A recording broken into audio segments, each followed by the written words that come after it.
ভালোবাসা রং বদলায়। সুবর্ণা মোস্তফার সাথে হুমায়ুন ফরিদের একবার প্রচণ্ড ঝগড়া হলো। রাগ করে সুবর্ণা অন্য রুমে যেয়ে দরজা বন্ধ করে শুয়ে পড়লেন। পরদিন সুবর্ণা দরজা খুলে দেখেন, যে রুমে ঝগড়া হয়েছিল সে রুমের মেঝে থেকে ছাদের দেওয়াল পর্যন্ত একটি কথাই লিখে ভরিয়ে ফেলা হয়েছে। আর তা হলো, সুবর্ণা, আমি তোমাকে ভালোবাসি। এত ভালোবাসাও তাদের বিচ্ছেদ ঠেকাতে পারেনি। 2008 সালে ডিভোর্স হয়। আসলে ভালোবাসা রং বদলায়। কবি জীবনানন্দ দাশ লিখেছিলেন, প্রেম ধীরে মুছে যায়, নক্ষত্রেরও একদিন মরে যেতে হয়।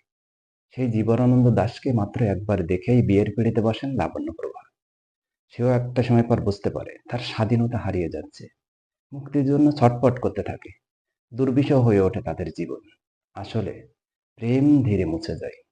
গুলতেকিম নামের ক্লাস 10-এর সেই কিশোরী, যে হুমায়ুনের প্রেমে অন্ধ হয়ে তাকে বিয়ে করে ফেলেন।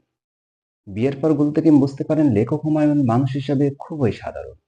বাস্তব জীবনে সে চাঁদের দিকে হাঁ করে তাকিয়ে থাকে না, কবিতা ওড়ায় না, তার মধ্যে অসাধারণ কিছুই নেই। আর 10টা সাধারণ মানুষের মতো সে খুবই সাধারণ, স্বপ্নভঙ্গের মতো ব্যাপার। তখন গুলতেকিম বলতে থাকেন, তোমার শুধু লেখাই ভালো, অন্য কিছু নয়। আসলে প্রেম ধীরে মুছে যায়।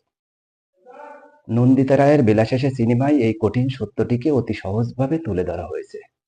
হাতের উপর হাত রাখা খুবই সহজ, কিন্তু সেই হাত সারা জীবন বয়ে বেড়ানো খুব একটা সহজ নয়।